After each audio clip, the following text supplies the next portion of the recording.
The sky above Alaris, burned crimson as orbital fire rained down upon its last remaining cities. Towers that once sang with energy now lay shattered, streets choked with smoke and ash, the air heavy with the sound of distant impacts. Administrator Lyra Vaughn stood at the edge of the planetary command hall, staring at the destruction with hollow eyes. For 3 days, the Draren invasion fleet had crushed every defensive line the Karani people possessed. Every signal that reached her console carried the same message: retreat, collapse, extinction. Behind her, Commander Eli Kent lowered his head as casualty projections scrolled endlessly across the central display. Entire battalions erased. Medical facilities overwhelmed. Power grids failing one by one. The Karani had never been warriors. They were scholars, engineers, explorers. Their cities were built for harmony, not siege. The Drorans had known this. That was why they came. Evacuation capacity is below 5%, Eli said quietly. We can't move the population in time. Lyra's fingers tightened against the cold railing. 5%. That was the number now separating survival from oblivion. She had already signed orders condemning millions to die so a few might escape. Every decision carved another wound into her conscience. A sudden tremor shook the hall as another bombardment struck nearby. Lights flickered. Somewhere below, people screamed. Lyra turned away from the window, forcing herself to face the council chamber. Representatives sat in stunned silence, their expressions vacant, hope drained beyond tears. We are out of options, one elder whispered. We must prepare surrender terms. Eli slammed his fist onto the console.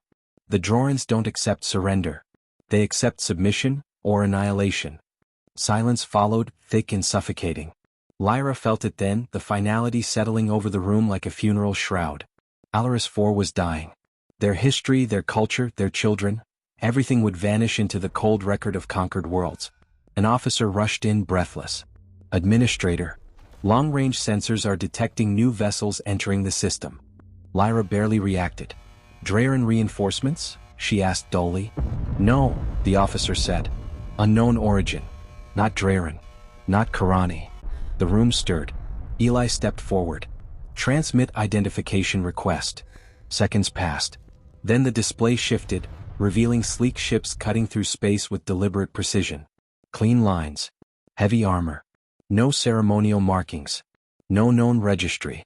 A single transmission followed, calm and unmistakably confident. This is the United Human Expeditionary Force. We are entering combat range. For the first time in days, the silence broke, not with despair but disbelief. The Draren War Command reacted instantly. Massive reptilian cruisers turned their weapons toward the approaching fleet, energy signatures spiking as targeting arrays locked on. To them, these newcomers were merely another species about to learn its place in the hierarchy of conquest. On the Karani command deck, Lyra stared at the human vessels, her breath caught somewhere between fear and fragile hope. They're walking into a massacre, she whispered. The Drorans outnumbered them 3-1. Eli's eyes narrowed as tactical feeds updated rapidly. They're not slowing down. Human ships accelerated instead, formation tightening with practiced coordination. No warnings were issued. No threats exchanged. The first volley came from the Drorans, lances of searing plasma tearing through space. The human response was immediate. Missiles erupted from hidden bays, hundreds of them, each tracking independently. Point defense fire lit the void, but the missiles adapted, weaving through countermeasures with unnerving intelligence. Explosions bloomed across Draren hulls, tearing through armor that had withstood centuries of warfare. Karani operators gasped as 3 Draren cruisers lost power simultaneously, drifting dead in space. Those weren't standard warheads, Eli said, stunned. They targeted internal command nodes. Before the Drorans could regroup, human rail cannons fired. Silent, invisible strikes punched clean through battleships, shearing them apart from the inside. No theatrical displays. Just efficient destruction. Then came the message. Allied ground forces, this is Colonel Marcus Hale, a human voice transmitted across all channels. We're deploying surface units. Mark your safe zones. Lyra felt her legs weaken. They're landing troops? In an active invasion. Dropships streaked through the atmosphere like falling stars, slamming into contested zones with bone-shaking force. The Karani ground forces watched in disbelief as armored human soldiers emerged, weapons already firing, moving with ruthless coordination. Draren shock troops charged, roaring, towering over the humans in size and raw strength. It didn't matter. Human formations held. Precision fire dropped targets before they closed distance. Heavy exosuits advanced through enemy lines like walking fortresses. Air support screamed overhead, striking with brutal accuracy. Within hours, Draren ground offensives stalled for the first time since the war began. Lyra watched the battlefield feeds, tears streaming freely now, not from grief, but something she had almost forgotten. Oh. Eli exhaled slowly. They're not just fighting, he said. They're dismantling the invasion. As Draren commanders scrambled, a final human transmission reached the council chamber.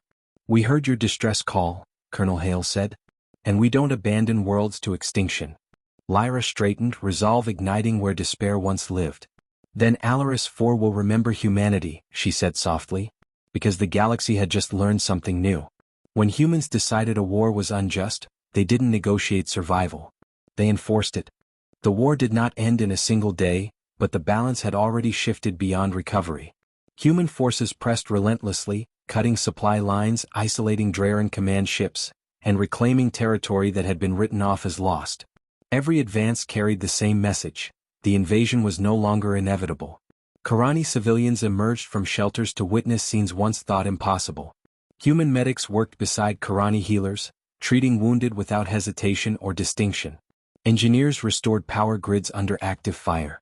Soldiers stood guard while evacuation corridors opened, not to flee but to return people home. Lyra moved through the liberated districts with Eli at her side, watching children stare wide-eyed at human troops. The soldiers knelt to meet them at eye level, offering rations, smiles, small gestures of reassurance that carried more weight than any speech. Why us? Lyra finally asked Colonel Hale during a secure transmission. You had no obligation. No treaty. Hale's expression was steady. We've seen what happens when the galaxy looks away, he replied. We decided a long time ago we wouldn't be part of that anymore. The Drorans attempted one final counterstrike, a desperate orbital barrage aimed at Karani population centers. Human defense grids intercepted it mid-descent, turning annihilation into harmless light across the sky. Within 72 hours the Draren fleet withdrew. Those that could flee did so. Those that couldn't were captured or destroyed. The war was over. In the aftermath, the Galactic Council convened an emergency session. For centuries, humanity had been considered peripheral, resilient, yes, but unpredictable, fragmented, best avoided. Now the chamber watched recorded footage of the Alaris IV campaign in stunned silence. A counselor finally spoke. They committed total force without demand. Without conquest. Another added quietly, they fought as if the loss of that world would diminish them personally. Back on Alaris IV, Lyra stood beneath a sky no longer burning, watching reconstruction begin.